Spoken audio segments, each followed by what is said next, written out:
All right, extremely proud of our team. Thought we had great effort all night long. It wasn't always pretty, but our guys competed. Before I go on anymore, I got to hand it to our administration on the blackout and the red wave for showing up in black. What a great environment. Our recruits noticed it. They loved it. I think the fans had a great experience. See a couple of blackout shirts in here, which is nice to see. It just really created a great energy in the stadium and a great buzz for our program. I think we started off pretty well on offense, gave up a quick score defensively, and then really did a pretty good job slowing down an explosive offense from Nevada. Didn't start well in the second half, and we got to get that fixed, but we finished strong, which is what we always want to do. I was particularly happy with how we ran the ball down at the end of the game. And again, we just find ways on defense. We got to get better, but we find ways to finish games off. For those who are wondering, we did work on kickoff and cover this week. I think that showed a little bit. So, with that, any questions? Yeah, I just noticed that one of the things, everything's a work in progress all season long, but the kickoffs, the balls were closer to the end zone, and I think it made a difference. That was a big difference. We did change the personnel on there. I thought the guys that were on there were really inspired. Colin did a much better job getting hang time as well as distance. And when you do that, you give yourself a chance. And I don't know what their average starting field position was, but I think it was probably inside the 25 for most of the kickoffs. So really happy with their effort. Did they make it a concerted effort to try to take Devontae out of the game and that opened things up? Did they? Did they?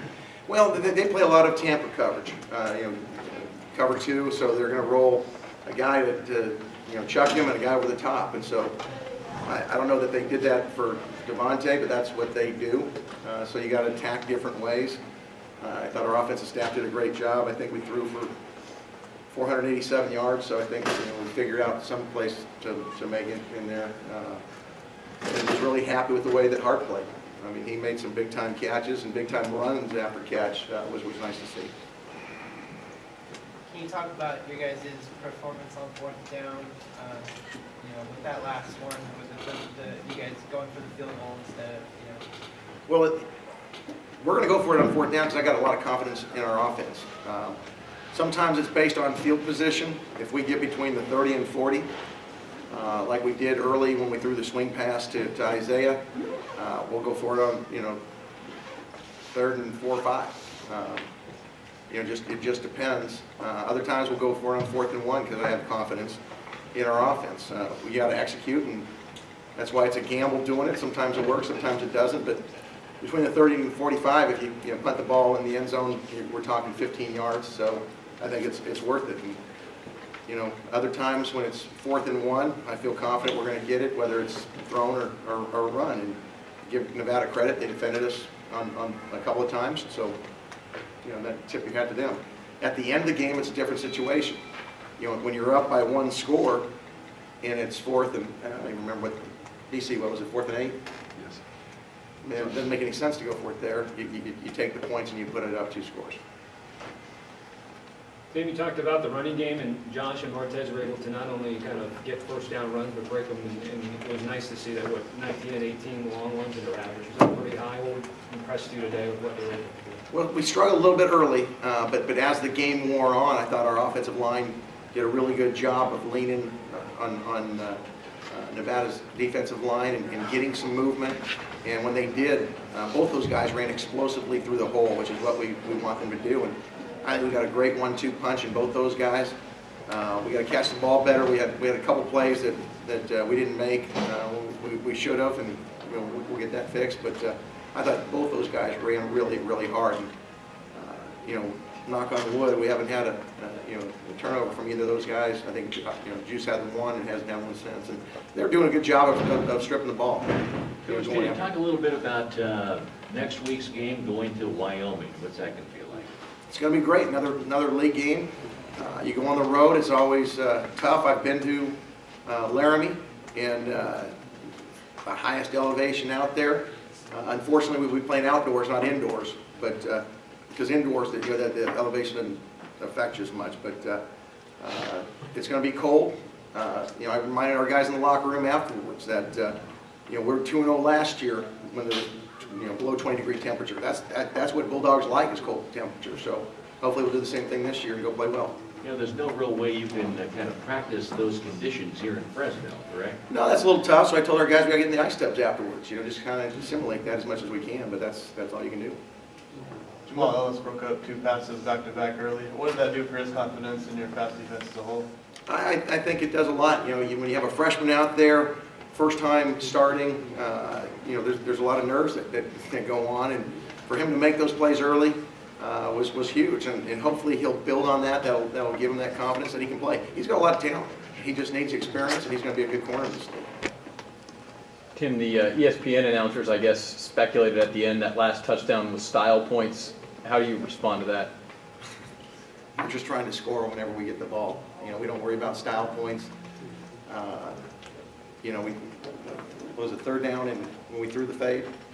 I mean, they're blitzing 9 guys. You know, we can either throw the ball or we can go 4th down. So we're going to throw the ball. I mean, we tried to run it, and we ran it a couple of times. And then when they decided to pinch all the gaps and blitz, you could either knock your head against the wall or you can throw it. And that's their, you know, choice to do that. And so it's our choice to throw the ball. What led to Harper's big night? What was that advantage? I don't know that they were doing anything different than what we planned. You know, they're a Tampa 2 team, and you know, Josh, you know, the reads happened to go to him this game. You know, Derek does a great job of reading what the defense gives you, and I thought Josh, in particular, did a nice job running with the ball after the catch, and you know, create some plays. You know, that ball was caught for maybe 3 or 5 yards, and made DC look good by running for 20 more. So That last score did happen to be when Derek, you know, broke the all-time record. You know, what are your thoughts on that? And well, he not on the score, he on the pass before the score, right? oh yeah, that pass that he threw before. What was my thoughts on the pass or the score? I'm sorry. Him breaking the record, I guess. I'm really happy for him. You know, DC will tell you that the number one thing we worry about is winning. I do think it's nice that he was able to break the record here at home on blackout with a sellout crowd. I think that played nicely, but we weren't trying, you know, we didn't talk about breaking the record. I had no idea. The scoreboard stats weren't going. So, you know, we had no idea where he was on anything. It was just a matter of we're trying to score, trying to put the game away. And that's all it was, but really happy for him. I think it's, you know, very appropriate that, you know, a guy of Derek's character is our, you know, all-time leading passer. I think it's fantastic. They weren't able to get that interior rush like San Diego State was able to do on you guys last week. Anything in particular that you guys were doing that kind of helped solve that? Well, they rush 4 and they don't bring 6 guys like San Diego State did sometimes. You know, everybody runs different schemes, and you know, I thought our offensive line protected Derek pretty well today. We have 1 sack or 2. 2. But you know, we throw, how many passes we throw? 55. And you get 2 sacks. You know, I'll take that most of the time. One last question for Coach. Coach, defensively, you get a pick from the run, and then you have a lot of pass deflects, but you still give up that kind of big play, and it happens maybe seemingly once every game again with Kendall Brock in the beginning. Is it something scheme-wise that's just happening that Fajardo did, or just, you know, can you put your finger on giving up that kind of big play? On the run for touchdown? Yeah. Yeah, you know, we put our guys in a tough call. We called it run blitz, and they creased us on it. And, they ran a power play, and it was a good play against a good play, and we didn't fit it very well. You know, those things are going to happen sometimes when you run blitzes. A couple of long pass plays. You know, I thought we were in position to make a play, and their kid made the play, and our kid didn't. And that's going to happen. So, you know, I think the more we put ourselves in that position, you know, the more confidence we'll get. We'll start to make it, and we'll just continue to work on it. You know, our defensive backs have the advantage of going against our receivers every week, and so you know, we go against some good physical receivers, and I think we're improving. We just got to continue to improve. All right. Thank you, Coach.